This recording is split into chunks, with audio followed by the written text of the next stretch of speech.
చంద్రబాబు నాయుడు గారు ఎంత టాలెంటెడ్ రా అంటే నిన్న యోగా కార్యక్రమం పెట్టినాడు. ఎవడైనా కూడా ఆరోగ్యం కోసం యోగా పెడతాడు. ఈయన రికార్డుల కోసం యోగా పెట్టినాడు. ఎందుకు రికార్డుల కోసం యోగా పెట్టినాడంటే మా ఊర్లో 10 సంవత్సరాల ముందు చచ్చిపోయినోడికి పార్టిసిపేషన్ సర్టిఫికేట్ ఇచ్చినారు యోగాలో. నిన్న మొన్న చచ్చిపోయినోడు కాదు, 10 ఏళ్ల ముందు చచ్చిపోయినోడికి పార్టిసిపేషన్ సర్టిఫికేట్ యోగాలో. ఏమన్నా శివానికి శివాసనానికి ఒక సర్టిఫికేట్ ఇచ్చినారేమో. అంటే ఏం చేసినా కూడా దాంట్లో స్కామే ఉంటుంది తప్ప ప్రజల గురించి ఆలోచించి వాళ్ళు ఏమి కూడా చెయ్యరు. కానీ మీరందరూ కూడా గుర్తుపెట్టుకోవాల్సింది ఏమరా అంటే ఈ భారతదేశంలో ఇంకొక గొప్పటి అవకాశం. ఒకరిపైన ప్రేమతో ఓటేసేదానికన్నా ఇంకొకటి పైన కోపంతో ఓటేస్తారంట. ఈరోజు మళ్ళీ తెలుగుదేశం వాళ్ళకు ఫస్ట్ చెంపదెబ్బ అనుకోండి, మెట్టు దెబ్బ అనుకోండి పడేది ఏడనో తెలుసా? ఈ వైన్ షాప్ల కాడనే.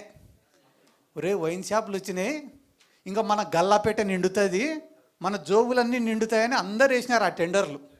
నీకు 10 రూపాయలు ఇచ్చినాయి అనుకో, ఇద్దరిని తినమంటే ఎంత తింటాడు? ఒక్కొక్కడు 5 రూపాయలు తింటాడు. కానీ 10 రూపాయలు ఇచ్చి 10 మందిని తినమంటే ఒక్కొక్కరికి 1 రూపాయి వస్తుంది. ఈరోజు ఒక నియోజకవర్గంలో 10 బెల్ట్ షాపులు 10 వైన్ షాపులు పెట్టినారు. ఫస్ట్ తెలుగుదేశం వాడిది అనేది తెలుగుదేశం కార్యకర్తలే, వేరే ఎవడిది అన్నాడు. అది ఎప్పుడు తెలుస్తుంది? 2 ఏళ్ల తర్వాత లెక్కలు వేసుకునేప్పుడు తెలుస్తుంది ఎంత బొక్క పడింది అనేది. ఇప్పుడే తెలియదు. ఎందుకంటే నేను కూడా మా ఊర్లో ఒక ఏరియా ఉంటుంది, షికారిపేట అని ఒక ఏరియా ఉంటుంది మా ఊర్లో.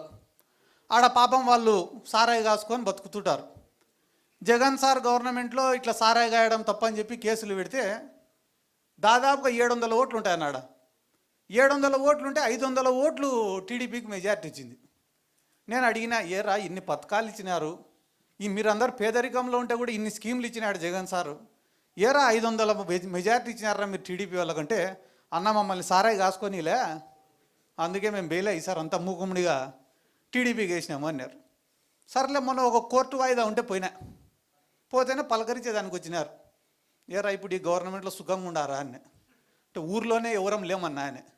ఎందుకురా అంటే 99 రూపాయలకే మందు దొరుకుతుంటే ఇంకా సారాయి తాగేటోడు ఎవడన్నా.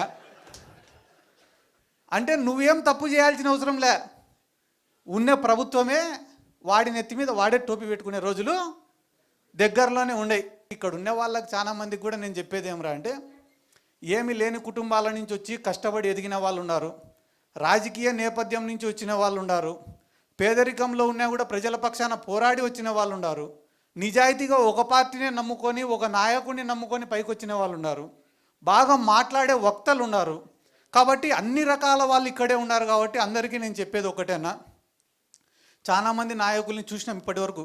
ఇందాక మా మైదుకూరు అన్న కూడా ఎవరో ఏడున్నాడో అన్న, ఓకేనా, మా మైదుకూరు అన్న కూడా చాలా గొప్ప మాట చెప్పినాడు. రాజశేఖర రెడ్డి సార్ తోటి ఏ రకంగా అయితే అటాచ్మెంట్ ఉన్నిందో మాకు అటువంటి అటాచ్మెంట్ కావాలా జగన్మోహన్ రెడ్డితో, ఈ పదవులు కాదు ఇంకొకటి కాదు అని. నిజంగానే చాలా గొప్ప మాట అన్నది.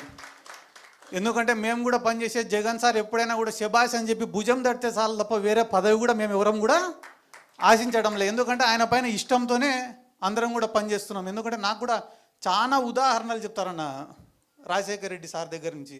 ఎందుకంటే ఒక వెల్ఫేర్ స్కీమ్స్ డెవలప్మెంటే కాదు రాజకీయం అంటే. రాజకీయం అంటేనే ఒక ఎమోషనల్ బాండింగ్. సిద్ధార్థ రెడ్డి అంటే రే మావాడరా అని దగ్గర తీసుకునే రోజే మనం రాజకీయంగా గెలిచినట్ల.